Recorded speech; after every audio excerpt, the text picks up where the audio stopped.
اللهم صل على محمد وعلى آل محمد كما صليت على إبراهيم وعلى آل إبراهيم إنك حميد مجيد. اللهم بارك على محمد وعلى آل محمد كما باركت على إبراهيم وعلى آل إبراهيم إنك حميد مجيد.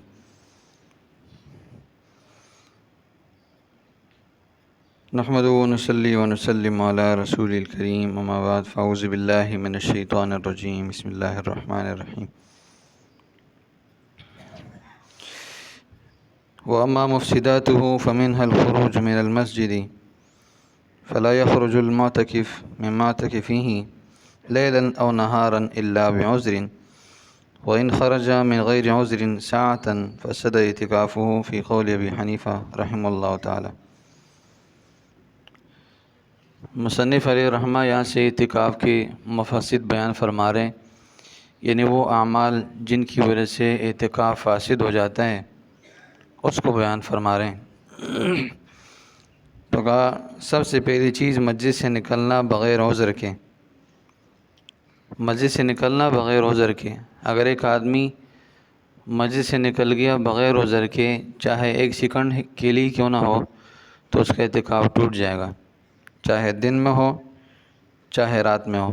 اگر عذر ہے، کوئی مسئلہ ہے، ٹھیک ہے، اس کی وجہ سے وہ نکل رہا ہے، تو پھر اس وجہ سے وہ اس کا اعتکاف نہیں ٹوٹے گا. مثال کے طور پر وضو کرنا ہے یا استنجا کرنا ہے یا جنابت کا غسل کرنا ہے، تو اس حالت میں انسان نکل سکتا ہے، اس کے علاوہ نہیں نکل سکتا ہے. بعض ساتھی ہوتے ہیں ان کو وضو ہوتے پھر بھی وہ اعتکاف مسجد سے باہر نکل جاتے ہیں وضو کرنے کے لیے دوبارہ، تو اس صورت میں اعتکاف ٹوٹ جاتا ہے، اس لیے کہ ان کا وضو پہلے سے موجود ہے، دوبارہ کرنے کی ضرورت ہی نہیں ہے. ٹھیک ہے، تو یہ عذر تو نہیں ہے کہ دوبارہ وضو پر وضو کرنا. بس وضو ہے آپ کا، آپ کو پتہ ہے کہ میرا وضو ہے، تو اس لیے اس کے بعد اس کو دوبارہ وضو کرنے کی ضرورت نہیں ہے. اسی طرح بعض ساتھی ہوتے ہیں وہ نہانے کے لیے نکل جاتے ہیں، ٹھیک ہے، تو موسم تو اتنا گرم بھی نہیں ہے کہ بار بار نہایا جائے، تو یہ عذر نہیں ہے. جنابت ہو، انسان کو احتلام ہو جائے، ٹھیک ہے، تو اس صورت میں انسان کو چاہیے کہ وہ جا کے پاکی حاصل کر لے اور غسل کر لے. سواء کان الخروج عامدا او ناسیا، فرمایا یہ نکلنا چاہے جان بوجھ کر ہو یا بھولے سے ہو، دونوں صورت میں اعتکاف ٹوٹ جاتا ہے. جان بوجھ کر نکل جائے پھر بھی اعتکاف ٹوٹے گا، اور بھول کر نکل جائے مطلب مسجد سے بھولے سے نکل جائے پھر بھی اعتکاف ٹوٹ جائے گا. روزے کی طرح اس کا حکم نہیں ہے، اگر جان بوجھ کر روزہ توڑ لیا، کھا لیا، پی لیا تو روزہ ٹوٹ جائے گا، اور اگر بھولے سے کچھ کھا لیا پی لیا تو روزہ نہیں ٹوٹے گا. تو روزے کی طرح یہ نہیں ہے، اس میں چاہے جان بوجھ کر آپ مسجد سے نکل جائیں یا بھولے سے نکل جائے، دونوں صورتوں میں اعتکاف ٹوٹ جائے گا.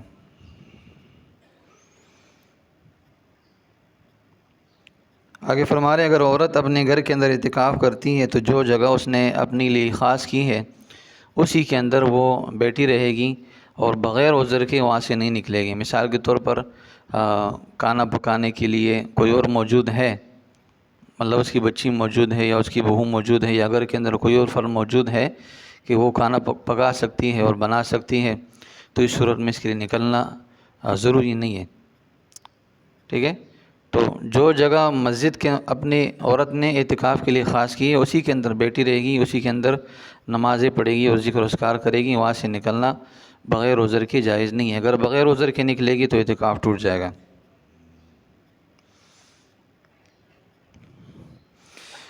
اچھا آگے فرما رہے ہیں اب عذر کیا ہے. عذر بہت سارے عذر ہیں. فرمایا وَمِنَ الْأَعْذَارِ الْخُرُوجُ لِلْغَائِطِ وَالْبَوْلِ وَأَدَاءُ الْجُمْعَةِ. فرمایا عذر میں سے یہ ہے کہ بول و براز کے لیے انسان نکلے، مثال کے طور پیشاب ہو یا بڑی قضاء حاجت ہو، تو اس صورت میں وہ نکل سکتا ہے. وَأَدَاءُ الْجُمْعَةِ، اور جمعے کی ادا کرنے کے لیے. مثال کے طور پر ایسی مسجد کے اندر اعتکاف کے لیے بیٹھا ہے کہ جہاں جمعے کی نماز نہیں ہوتی ہو، تو پھر معتکف آدمی جمعے کی نماز پڑھنے کے لیے کہیں اور جا سکتا ہے، کسی اور مسجد میں جا سکتا ہے. پہلے میں نے بات بتائی تھی کہ ایسی مسجد کو ہم خاص کریں اپنے لیے کہ جہاں جمعہ بھی ہوتا ہو اور باقی 5 نمازیں بھی صحیح ترتیب سے ادا ہوتی ہو، تاکہ اس کو نکلنے کی ضرورت ہی نہ پڑے.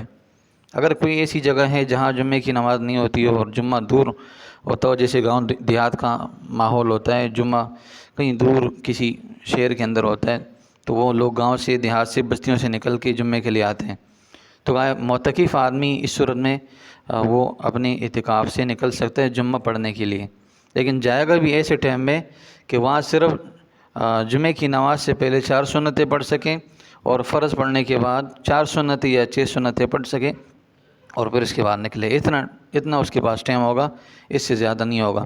اگر اس سے زیادہ ٹائم لگائے گا، مثال کے طور وہ صبح سے نکل گیا، وہ جا کے مزے کر رہے ہیں، ادھر ادھر گھوم رہے اور کہہ رہے ہیں جمعے کی نماز نہیں ہوئی لہٰذا مجھے اجازت ہے، تو اعتکاف ٹوٹ جائے گا۔ اتنے ٹائم کے لیے اس کو ٹائم دیا جائے گا، شریعت نے اتنا ٹائم دیا ہے کہ وہاں جمعے کی نماز پڑھنے کے لیے چلا جائے اور صرف 4 رکعت فرض سے پہلے پڑھ لے، 2 رکعت فرض پڑھ لے، اس کے بعد 4 رکعتیں یا 6 رکعتیں پڑھ کے واپس آ جائے گا، کسی کے ساتھ بات وغیرہ نہیں کرے گا، ضرورت کے مطابق بات کرے گا۔ فَإِذَا خَرَجَ لِبَوْلٍ أَوْ غَائِطٍ لَا بَأْسَ بِأَنْ يَدْخُلَ بَيْتَهُ وَيَرْجِعَ إِلَى الْمَسْجِدِ۔ اچھا، فرمایا اگر ایک آدمی ہے کہ مسجد سے نکل گیا اور مسجد کے اندر کوئی ایسا معاملہ ہے، پانی نہیں ہے، ٹھیک ہے، یا کوئی اور صورت آ گئی، رش بہت زیادہ ہے، تو وہ کہتا ہے یار میں گھر چلا جاتا ہوں اور وہاں جلدی جلدی وضو کر کے آ جاؤں گا، گھر قریب ہے مسجد کے، فرمایا جا سکتا ہے، لیکن وہاں بھی ضرورت کے مطابق جتنا ٹائم وہاں وہ قضاء حاجت میں لگاتا ہے، وضو کرنے میں لگاتا ہے، اتنا ہی ٹائم لگائے گا۔ اس سے زیادہ اگر اس کا کام مکمل ہو گیا پھر بھی وہیں ٹہرا ہے، چائے پی رہا ہے، کھانا کھا رہا ہے اور گپ شپ لگا رہا ہے، تو پھر اس کا اعتکاف ٹوٹ جائے گا۔ وَلَوْ مَكَثَ فِي بَيْتِهِ فَسَدَ اعْتِكَافُهُ، فرمایا اگر تھوڑی دیر کے لیے بھی اپنے گھر کے اندر وہ ٹہرا رہا وضو کرنے کے بعد، قضاء حاجت کرنے کے بعد، تو اس کا اعتکاف ٹوٹ جائے گا۔ وَإِنْ كَانَ سَاعَةً، اگرچہ ایک گھڑی کیوں نہ ہو۔ وَلَوْ كَانَ بِقُرْبِ الْمَسْجِدِ بَيْتُ صَدِيقٍ لَهُ لَمْ يَلْزِمْ قَضَاءَ الْحَاجَةَ فِيهِ، فرمایا دوست کا گھر ہے تو وہاں نہیں جائے، ٹھیک ہے، اپنے گھر میں جائیں۔ بعض لوگ ہوتے ہیں وہ کہ ساتھی کے گھر ہے تو وہاں چلے جاتے ہیں، قضاء حاجت کر کے آ جاتے ہیں، نہیں، اس طرح نہیں ہے، اپنا گھر اپنے ہی گھر میں جائے گا، کسی اور کے گھر میں نہیں جائے گا۔ اس لیے مسجد ہے، مسجد کے اندر ضروریات اگر موجود ہے تو وہاں تھوڑا صبر کر لیں اور اطمینان سے کام لے لیں، باہر نہ نکلیں، اس لیے کہ لامحالہ دوست کے گھر میں جائے گا تو وہاں تو گپ شپ ہوگی، لہٰذا اس وجہ سے علماء نے منع کیا ہے کہ اپنے ہی گھر کے اندر صرف جائے اور ضرورت کے مطابق اپنا کام کرے اور پھر اس کے بعد مسجد آ جائیں۔ تو یہ باتیں تھیں، چند باتیں تھیں جو آپ کے سامنے بیان کی، وقت بھی مختصر ہے، تو اکثر ساتھی ہیں وہ اعتکاف والے جو ہے ان معاملات میں تھوڑا سوچ و بچار کریں کہ یہ آپ 10 دن لگا رہے ہیں، آپ کے 10 دن اچھے طریقے سے لگ جائیں اور سنت کے مطابق لگ جائے اور شریعت کے مطابق چل جائے، کہیں آپ کا اعتکاف نہ ٹوٹ جائے اور آپ کی ساری محنت ضائع نہ ہو جائے۔ تو اللہ سے دعا ہے اللہ تعالیٰ میں ان تمام باتوں کو سمجھنے کی توفیق عطا فرمائے۔ وآخر دعوانا الحمد للہ رب العالمین۔